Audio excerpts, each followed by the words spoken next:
The first thing I remember is the sound of metal scraping against concrete, sharp enough to cut through the noise of the city, sharp enough to freeze me mid-step.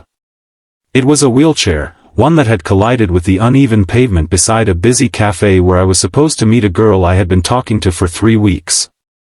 A girl who sent voice notes filled with laughter, who shared late-night confessions about poems she liked and movies she cried over, who made me believe, after months of loneliness, that maybe life was giving me another chance. I didn't know then that the girl I had come to meet, the girl who had seemed so full of light and warmth, was the same one struggling to lift herself back upright as people walked past her, pretending not to see. I stood frozen, watching her try again, watching the trembling in her fingers, watching her pride shatter piece by piece on the rough pavement. And in that moment, I felt the kind of twist inside your chest that you can't explain, only feel. Like fate was giving you a choice, and your entire life would bend depending on which way you step. If you believe in kindness, second chances, and stories that change the way we look at each other, don't forget to like, comment, share, and subscribe to the Kindness Chronicles. Your support keeps these true-to-life stories alive. I stepped forward that day, not because I was brave, not because I was noble, but because something inside me simply wouldn't let me walk away. When the girl finally lifted her head, pushing strands of hair away from her face, the world inside me shifted. It was her. The girl I had come to meet. The girl whose smile I recognized, even though it was trembling now, fighting the humiliation she was trying desperately to hide. She told me later that she had never intended for me to see her like that she had planned to be seated at a table before I arrived so I wouldn't notice the wheelchair. She had lied in small ways, not out of malice but fear.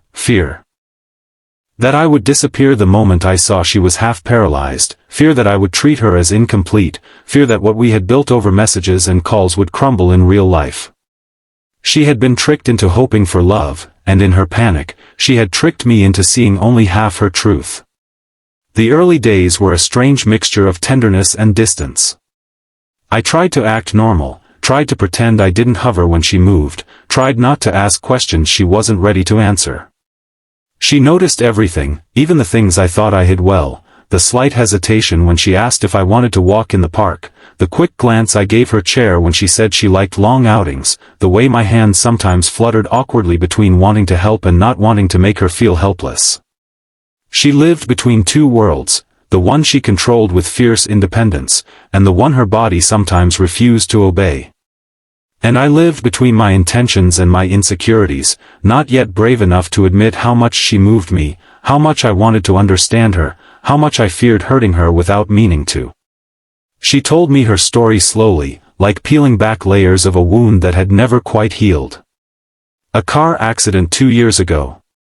A spine injury doctors were unsure would ever fully recover. Months of therapy that taught her to move again, but only partially.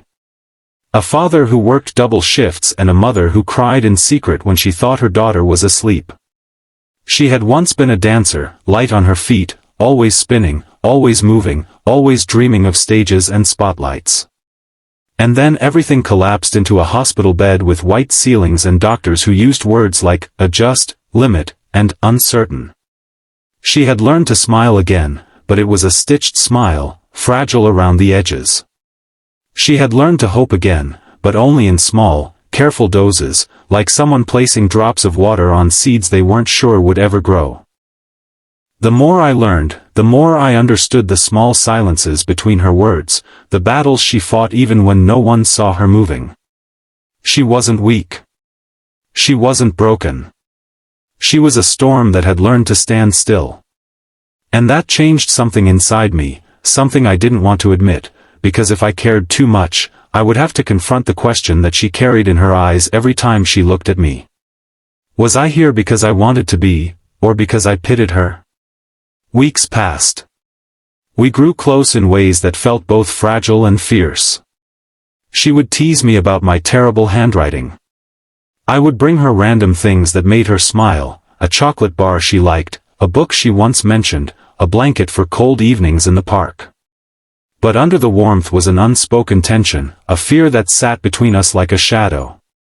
Sometimes I noticed how she pulled her hand away a second too early, how her laughter had a slight tremor when she thought I was observing her posture, how her eyes wandered toward her wheelchair whenever someone stared too long. She hated being seen as fragile. I hated that she thought she needed to hide her vulnerability from me. The turning point came quietly, almost too subtly to notice. A rainy evening, a crowded bus stop, her hands trembling from exhaustion as she tried to lift herself over a small barrier. I stepped forward to help her, but she froze. Not physically, emotionally. Her face went blank, the kind of blankness that hides pain. And then she said the words that sliced the air between us. "You don't have to stay if it's pity." The rain kept falling, and for a moment, I couldn't find my voice. She wasn't accusing me. She was protecting herself. She had been abandoned before, friends who stopped inviting her, relatives who whispered behind her back, a fiancé who left 3 months after her accident because he couldn't handle the responsibility. She had learned to identify pity the same way people identify storms, by instinct, by too impatient. Yet despite everything, our connection deepened. I learned her rhythms, the pauses she needed, the moments when silence was better than comfort, the small victories she celebrated even when no one else noticed.